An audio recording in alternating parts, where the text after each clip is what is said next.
नमस्कार, आपके साथ मैं हूं दीपिका शर्मा और आप देख रहे हैं क्राइम तक। माफिया क्वीन के इस एपिसोड में आपका स्वागत है। एक कहानी कर्नाटक की, जहां पर एक ऐसा मामला सामने आया है जिसे सुनकर यह लगेगा कि चलो शुक्र है इस शख्स की जान तो बची। जहां पर एक पत्नी फिर से यही प्लानिंग कर रही थी जो प्लानिंग सोनम ने की थी, मुस्कान ने की थी, शिवानी ने की, राधिका ने की। लेकिन वो कहते हैं ना कि जिसकी सांसें बची होती हैं उसे कोई नहीं मार सकता। कोशिशें लगातार की गई, पत्नी के प्रेमियों ने कोशिश की, लेकिन इसके बाद आखिर में इस शख्स की जान बच जाती है और मरता है उसका प्रेमी। यानी कि ये कहानी पलट जाती है। ये कहानी कर्नाटक की है, जहां पर एक पति ने बताया कि किस तरीके से उसके जो पत्नी है उसने मिलकर अपने प्रेमी के साथ मिलकर मुझे मारने की कोशिश की, लेकिन मैं डटा रहा।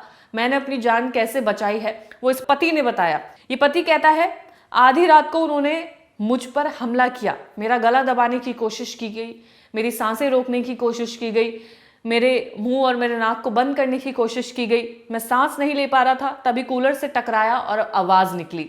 मेरी पत्नी पास ही थी, लेकिन उसने कुछ नहीं किया, बल्कि वो उल्टा अपने प्रेमी को ये कह रही थी कि इसे खत्म कर दो। जब ये शब्द उसने अपनी पत्नी के मुंह से सुने तो जाहिर सी बात है, कोई भी कितना भी लंबा रिश्ता हो, जब वो ये सुनेगा तो वो हैरान हो ही जाएगा कि उसकी पत्नी खुद उसे मारना चाह रही थी। उसने ये कहा कि मैं और सुनंदा 2.5 साल से रिलेशनशिप में हैं। ये रिलेशनशिप के बारे में कौन बता रहा है? बता रहा है महिला और उसका प्रेमी, यानी कि एक पत्नी और उसका प्रेमी। ये बताता है कि मैं और जो महिला प्रेमी है 2.5 साल से रिलेशनशिप में है, इसलिए उसके पति को हम रास्ते से हटाना चाह रहे थे। इस शख्स का नाम है सिदप्पा, जो खुद को निर्दोष बताते हुए वीडियो जारी करता है। सिदप्पा यानी कि उस महिला का प्रेमी है जो उस शख्स को, यानी कि उस पति को मारने की कोशिश कर रहा था, जो खुद अपनी दास्तां सबको बता रहा है कि किस तरीके से उसकी जान बचती है। इसके अलावा अब कौन कैरेक्टर क्या है, पूरी कहानी समझते हैं कि आखिर इन सबका रिश्ता एक दूसरे से क्या है। कर्नाटक के विजयपुरा जिले में के झंडी कस्बे में एक दिल दहलाने वाली वारदात सामने आती है। एक पत्नी ने अपने प्रेमी के साथ मिलकर पति की हत्या की साजिश रची जाती है। जितने भी केसेस हैं उसमें एक पत्नी ही अपने प्रेमी के साथ मिलकर अपने पति को रास्ते से हटाने के लिए पूरी कहानी रचती है। आधी रात को गला दबाकर जान लेने की कोशिश की गई, लेकिन कूलर के शोर और मकान मालिक की सतर्कता की वजह से एक पति की जान बच जाती है। कूलर इसलिए चलाया जाता है कि कई केसेस हमने ऐसे देखे, कूलर चलाया जाता है फिर कत्ल किया जाता है ताकि आवाज उसकी कूलर की इतनी तेज हो कि किसी को पता ना चले। यहाँ पर कूलर से पैर टकराता है, जिसके बाद मकान मालिक आता है और कैसे ना कैसे करके इस पति की जान बच जाती है। उसे हॉस्पिटल ले जाया जाता है। आरोपी पत्नी गिरफ्तार हो जाती है, लेकिन प्रेमी फरार हो जाता है। इसी प्रेमी ने अपनी वीडियो भी बनाई। इस प्रेमी ने अपनी वीडियो बनाई और उसने बताया कि उस रात क्या कुछ हुआ था, उसमें इसका कितना रोल है और उसकी प्रेमिका का क्या रोल है। पूरी कहानी सुनते हैं। 1 सितंबर की आधी रात अक्क महादेवी नगर स्थित किराए के एक घर में बिरप्पा पुजारी नामक शख्स चैन की नींद सो रहा था। बिरप्पा पुजारी उस शख्स का नाम है जो पति है। अचानक उसकी नींद टूटी तो उसने खुद को मौत के साये में पाया। उसने देखा कि उसके ऊपर कोई शख्स बैठा है, उसका गला दबाने की कोशिश कर रहा है, उसकी सांसें रोक रहा था। दूसरा शख्स उसके पैर पे बैठा था, वो भी उसे मारने की कोशिश कर रहा था। बिरप्पा ने आंखें खोली, यानी कि रूम में अंधेरा था, अंधेरे में उसे मारने की प्लानिंग की जा रही थी। जब उसे आंखें खोलने की कोशिश की तो उसे कुछ दिखाई नहीं दिया। अंधेरे में उसकी सांसें घोटता हुआ उसे कोई शख्स तो था जो उसको महसूस वो कर पा रहा था उसके ऊपर, क्योंकि वो बैठा हुआ था। तभी उसका पैर कूलर से टकराता है और कूलर गिरता है, तेज आवाज होती है। बिरप्पा ने साफ सुना कि उसकी पत्नी सुनंदा पुजारी अपने प्रेमी को उकसा रही थी और कह रही थी कि इसे खत्म कर दो, इसे छोड़ना मत, इसे छोड़ो मत। सिद्धू वो है जो उसका प्रेमी है। सुनंदा की बात सुनकर बिरप्पा का खून ठंडा पड़ जाता है। उसे लगता है कि आखिर ये उसके साथ क्या हो रहा है। वो यकीन नहीं कर पा रहा था कि उसकी पत्नी ऐसा कह रही है। इसी बीच मकान मालिक मल्लिकार्जुन सुतार और उसकी पत्नी राजेश्वरी शोर सुनकर उस कमरे तक पहुंचते हैं जहां पर ये पूरी प्लानिंग चल रही थी। यानी कि वहां पर उसकी पत्नी भी थी और 2 लोग और थे जो उसे मारने की कोशिश कर रहे थे। दरवाजा वो लोग पीटने लगते हैं। बिरप्पा के बच्चे राकेश ने रोते रोते दरवाजा खोला। तभी सुनंदा दौड़कर बाहर आई और मकान मालिक को अंदर जाने से रोकने लगी, लेकिन मकान मालिक ने उसे धक्का दिया और जब देखा तो क्यों उसका गला दबाने की कोशिश की जा रही है, ये देखकर वो लोग हैरान हो जाते हैं। ये वही शख्स था जिसकी उसके पत्नी के साथ अवैध संबंध थे। इसे लेकर घर में अक्सर झगड़े होते थे। दूसरे शख्स का चेहरा कपड़े से ढका हुआ था तो वो मकान मालिक नहीं देख पाता है, यानी कि सिदप्पा के बारे में पहले से पता था, जिसे उसकी पत्नी सिद्धू कहती थी।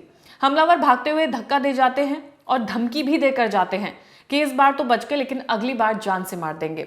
हमले में बुरी तरह घायल बिरप्पा की गर्दन और कई पार्ट जख्मी हो जाते हैं। उसे हॉस्पिटल भर्ती कराया जाता है जहां पर उसका इलाज चलता है और वहां से वो अपनी पूरी दास्तान बताता है।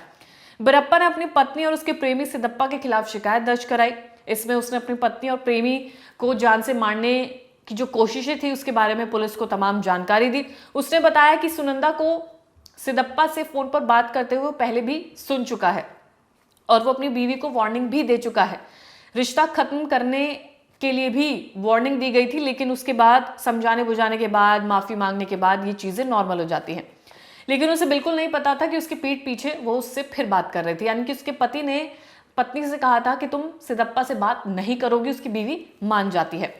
आरोपी सिदप्पा ने खुद को निर्दोष बताते हुए एक वीडियो जारी किया। उसने कहा कि मैं और सुनंदा 2.5 साल से रिलेशनशिप में हैं। पुलिस ने सुनंदा को गिरफ्तार कर लिया है जबकि सिदप्पा फरार था। ये था अब से पहले तक का अपडेट, जिस वीडियो में सिदप्पा ये बोलता है कि जो उसकी प्रेमिका है उसने उसे कहा था उसे मारने के लिए और वो निर्दोष है। उसने जो कहा बस उसने वो किया। ये अभी तक का अपडेट था। अब आगे सुनिए। अब जो नया अपडेट सामने आया है वो ये है कि जो सिदप्पा फरार चल रहा था असल में उसका अब शव बरामद कर लिया जा चुका है। उसका शव सड़े गड़े हालत में बरामद किया गया है, यानी कि वो मर चुका है। ये वारदात एक बार फिर से रिश्तों में दरार और बेवफाई की खौफनाक हकीकतों को सामने लाती है, जहां पर भरोसे पर से फिर से, जिसे कहते हैं कि आपका विश्वास उठ जाता है, वो यहाँ पर होता है। एक प्रेमी जिसने अपनी प्रेमिका के लिए उसके पति को मारने की पूरी प्लानिंग कर डाली। प्लानिंग दोनों मिलकर करते हैं और उसके बाद इस पूरी वारदात को अंजाम दिया जाता है। लेकिन उसका जब वीडियो सामने आता है उसमें देखा जाता है कि वो शख्स बता रहा होता है कि अगर उसे कुछ भी होता है तो उसकी जिम्मेदार उसकी प्रेमिका होगी। हालांकि उसका जब शव बरामद होता है तो पुलिस भी हैरान हो जाती है, क्योंकि जाहिर सी बात है वो फरार हो चुका था। उसके बाद उसने खुद अपनी जान ली है या किसी और ने मारा है, इसकी भी अपडेट अभी डेवलपिंग स्टोरी है, अभी और अपडेट सामने आएंगी। लेकिन उस पति की सोचिए, जब वो पति सुन रहा था कि उसकी पत्नी खुद अब उसके बॉयफ्रेंड को ये बोल रही थी कि उसे मार डालो सिदप्पा, उसे छोड़ना मत, ये सुनकर एक पति कैसे सरवाइव कर पाएगा। ये पति ने अपने कानों से सुना, वो तो भला है उन मकान मालिक का जो आवाज सुनकर ऊपर आ जाते हैं और जब देखते हैं कि इस तरीके की वारदात को अंजाम दिया जा रहा है, उस इंसान को मारा जा रहा है जो उसका पति है और पत्नी भी यही चाह रही है, ये सुनकर हैरानी तो होती है। हालांकि पत्नी को गिरफ्तार कर लिया जा चुका है, पूरी कहानी से पर्दा उठ चुका है और जो प्रेमी था, जो मारने की कोशिश कर रहा था, वो भी मारा जा चुका है। इस कहानी में जितने भी अपडेट्स आएंगे क्राइम तक आपको लगातार देता रहेगा। माफिया क्वीन के इस एपिसोड में अगर आप कोई कहानी सुनना चाहते हैं तो कमेंट सेक्शन में जरूर बताइएगा। धन्यवाद।